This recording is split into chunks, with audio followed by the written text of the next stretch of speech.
Yo, listen up. It's lick of the day. Actually, no, it's riff of the day time. So pay attention.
Alright, so today's riff comes from the Ethereal song, The Inevitable End.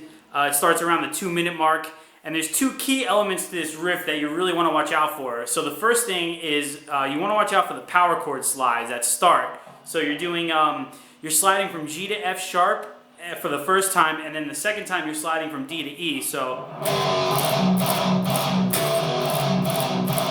you really want to make sure those slides count. You want to make sure that all the notes ring out clearly. You really just want to make it count. You don't want it to be sloppy, so it's got to be real tight. So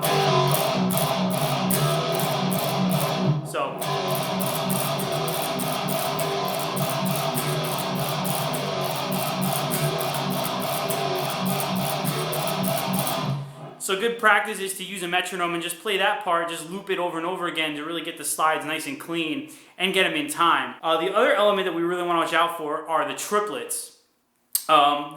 This particular riff requires a very specific kind of pick attack, and you really want to watch your muting. You don't want to mute up here, sort of in the middle, like right above the bridge pickup. You want to be muting a little bit closer to the bridge, so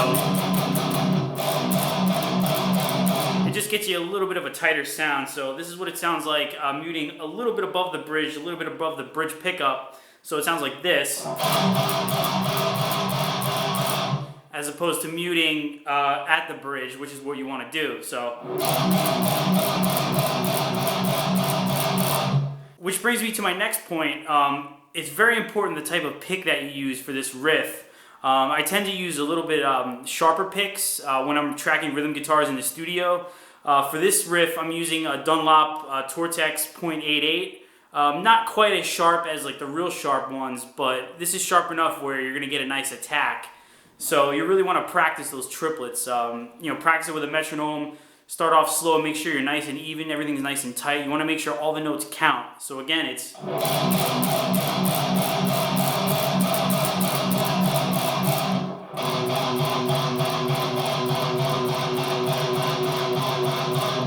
So the riff starts off, like I said, with power chord slides. We're doing G to F sharp and D to E.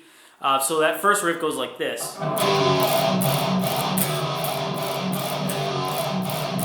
And then right here, we're going to go to a C power chord. So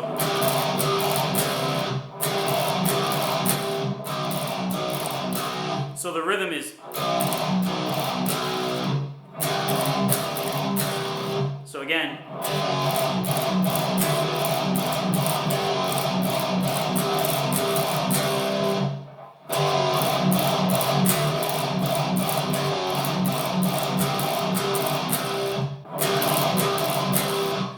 So then we go back to that first riff again, so we do the exact same thing, we just change the ending. So the ending is, so we're just doing, so it's 9, 10 on the A string, hammer on and pull off, and then 10 on the E string. So again, that riff goes.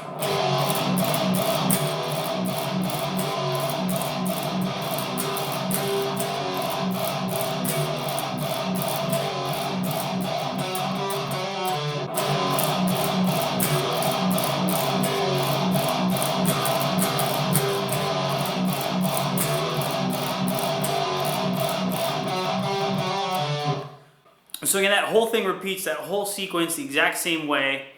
We just changed the very ending. So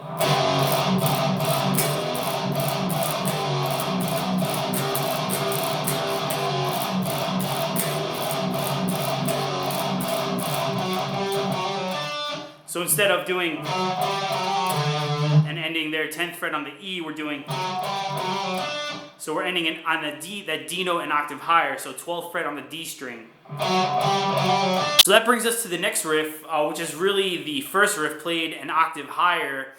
We changed the rhythm up a little bit. The drums go into an 8th note triplet feel with the kicks, and the guitar just basically follows that. So that riff goes like this.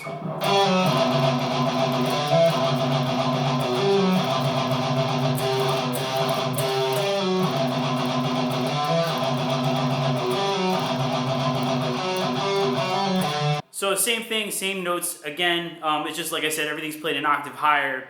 So you really just want to watch out for the, like I said, the 8th note triplet rhythm. So just 1 2 3 1 2 3 1 2 3 1 2 3. So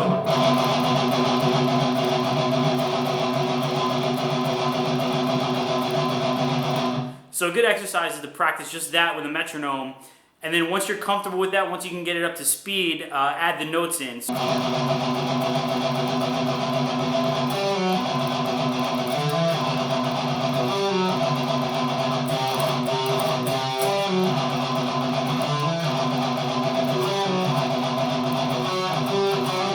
So you'll notice when I do that first, so I'm doing 10 to 9 on the A string.